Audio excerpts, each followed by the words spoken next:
guys, welcome to Dubai.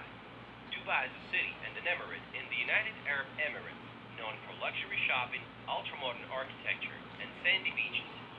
Dubai was turned from a desert backwater into one of the world's most futuristic cities in less than 50 years. As anything, my first impression was that the city is just so overwhelming. Different parts of the city are just so spread out, and it's not clear how to get from one place to another.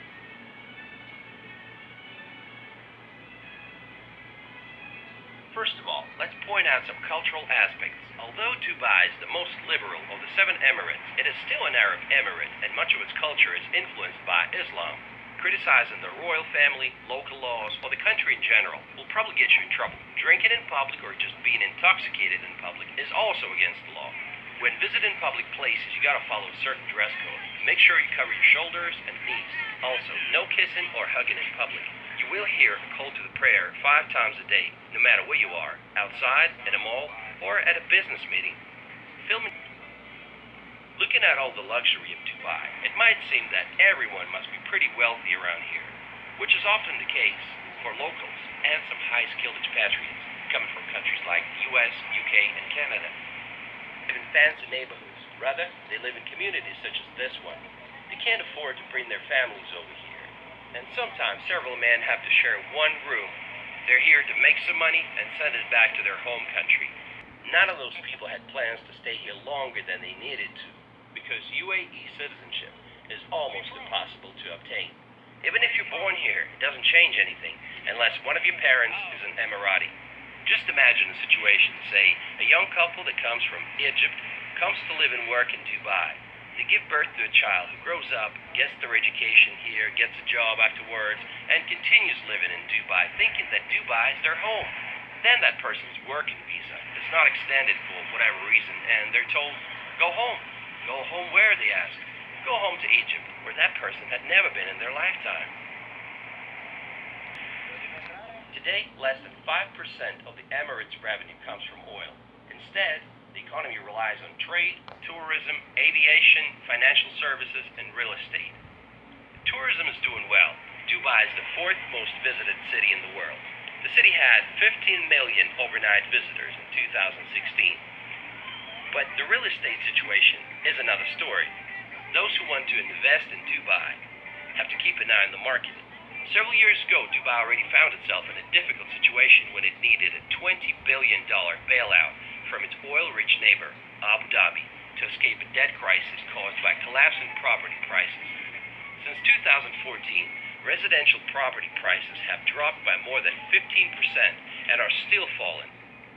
The housing market remains oversupplied, and looking at all the ongoing projects, I get a feeling that it might stay this way for a while. Dubai has always been an attractive place to run a business for yet another reason: zero taxes. But in 2018, the government implemented value-added tax VAT at a rate of 5%. Not too bad, but it's not zero anymore. Dubai is in the desert, and it's hot. Summer days can be as hot as 50 Celsius or 122 Fahrenheit, and it's sunny throughout the year. It is hotter here than in Phoenix, Arizona, so you get the picture. Even the taxi drivers from Egypt that I talked to said that in the summertime it's hotter here than it is in Egypt. It's in the desert, so water supply is a major challenge. Close to 99% of potable drinking water in Dubai comes from desalination plants. Just imagine how many cubic meters of water they need every day for the city. In this part of the world, you know a city is wealthy when it has a lot of green parks and gardens and palm trees. You know Dubai is not very walkable, so you'll have to be relying on public transportation to get you around, but most people just prefer to use taxis. Dubai is jam-packed with things that are designed to be the biggest or the most extravagant in the world. It has this attitude of nothing is impossible. The Burj Khalifa is the tallest building in the world. It's an 830-meter tall tower that dominates the skyscraper-filled skyline. By the way, Burj in Arabic means a building. While without a doubt it's a true masterpiece, it might be just a little bit of an overrated site for tourists. Do you really want to waste 2 or 3 hours in line just to see the city from above? I decided to pass on the idea because you can admire the building from outside for free. Dubai has the world's largest flower garden, Dubai Miracle Garden. The garden has a total of 45 million flowers. So nice to find yourself in this beautiful area and take a break from the busy city.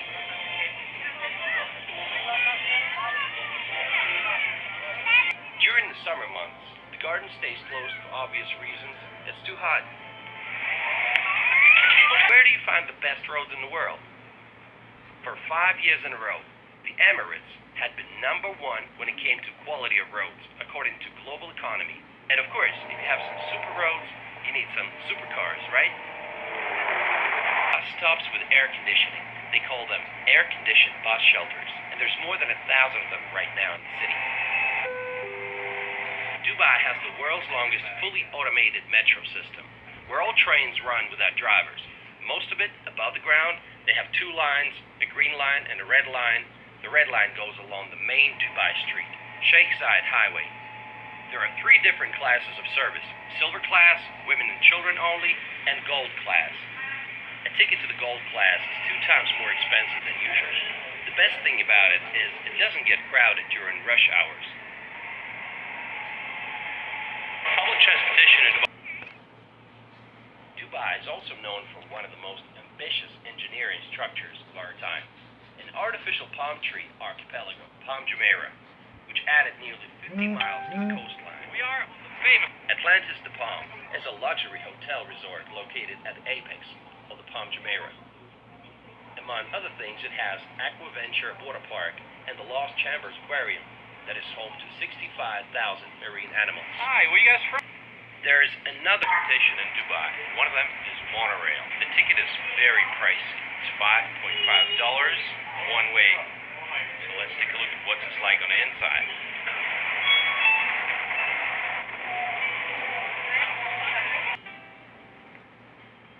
To get a good view of Palm Jumeirah, you might want to go to Marriott Harbor Hotel that has a bar on the 52nd floor with a wonderful view.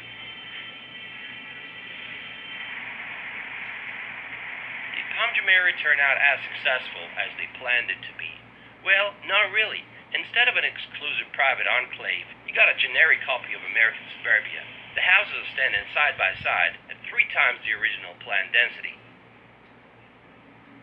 In fact, they were planning a larger series of developments called the Palm Islands, which were going to be many times larger than Palm Jumeirah.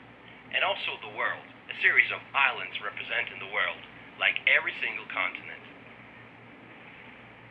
But all these projects had to be suspended since Dubai property market crashed in 2009. I'm sure you have seen this hotel before. It's called the Burj Al Arab. This hotel claims as the world's most luxurious hotel. It was built in 1999 for $1 billion on a man-made island. The cheapest room starts at $1,500 a night, while a royal twin-bedroom suite will set you back $15,000. Dubai is a city of shopping malls. Like, what do you do on those hot days? People go to the malls to escape from the heat. The Mall of the Emirates is one of the largest malls here. It's got Ski Dubai, an indoor ski resort with 5 ski tracks and a snow park. You can also visit an ice cave and go sledding. Can you believe that? Yes, right in the mall you can go skiing in one of the hottest places on the planet. Another mall is the Dubai Mall. Today it's the 2nd largest mall in the world, but it used to be the largest. If you like exotic cars, then in front of the Dubai Mall there's always something to look at.